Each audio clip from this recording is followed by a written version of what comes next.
Assalamualaikum. Kamu lagi nyari HP murah dengan harga di 1 jutaan atau bahkan kurang? Mungkin Google Pixel 3a bisa jadi jawaban atau solusinya.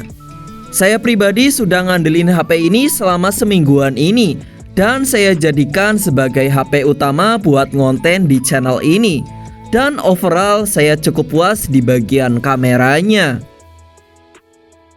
Selain di bagian kamera, Google Pixel 3a juga punya beberapa kelebihan yang bakalan saya cobain rangkumin buat teman-teman. Dimulai dari segi desainnya, Google Pixel 3a punya bodi yang cukup compact. Di sini untuk di genggaman tangan saya itu pas banget, kayak kecil dan mungil kayak gini. Kemudian untuk bobotnya juga tergolong ringan di 147 gram aja. Jadi semakin nyaman ya pakai HP ini buat harian. Kelebihan kedua dari Google Pixel 3a yaitu di bagian layarnya yang menggunakan panel bertipe OLED dengan ukuran layar 5,6 inci dengan kerapatan pixel 441 ppi. Jadi untuk kepadatan warnanya di HP ini tuh cukup padat, jadi menghasilkan kualitas warna yang cukup baik dan vibrant.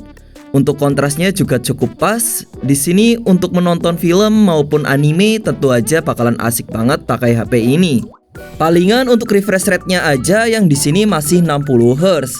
Tapi overall buat keseharian saya sih 60 Hz masih mencukupi. Gak terlalu yang lagging-lagging gimana gitu. Jadi buat harian masih tergolong baik untuk kualitas layar dari Google Pixel 3a. Kelebihan ketiga dari Google Pixel 3a yaitu di bagian audio speakernya. Untuk speakernya sendiri ini sih cakep banget. HP ini juga sudah stereo speaker di bagian atas dan juga di bagian bawah. Untuk bassnya nendang banget. Kualitasnya benar-benar cakep dan saya sangat suka untuk karakter audio dari HP ini.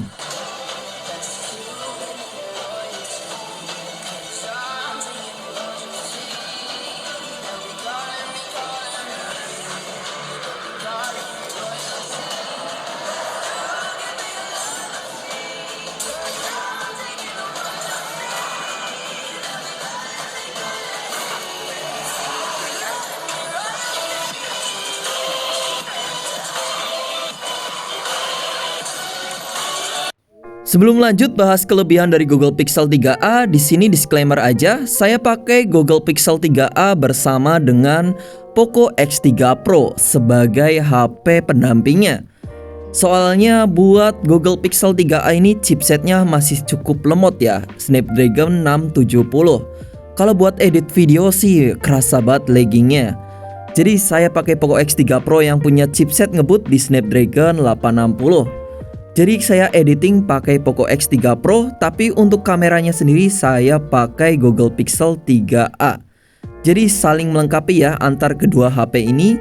Buat harian menurut saya kedua HP ini tuh mantep banget kalau dikombinasi.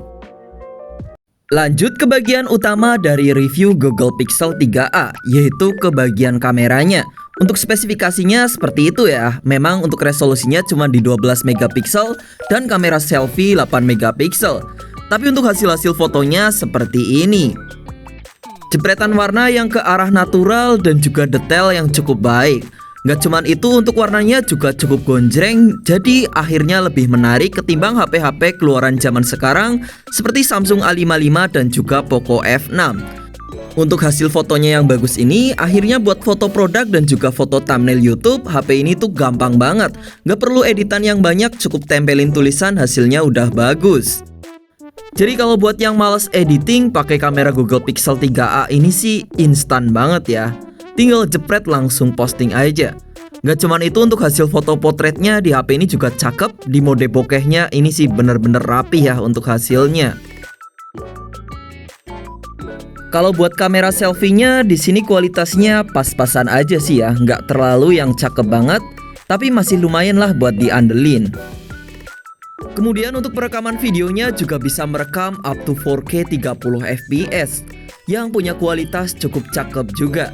Ini saya rekam di kualitas low lag ya, ini jam 5 sore, hasilnya masih cukup bening dan cakep.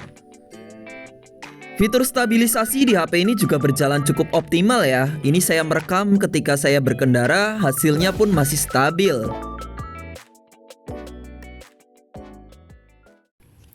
Kita lagi di perekaman 1080 60 fps dari Google Pixel 3a.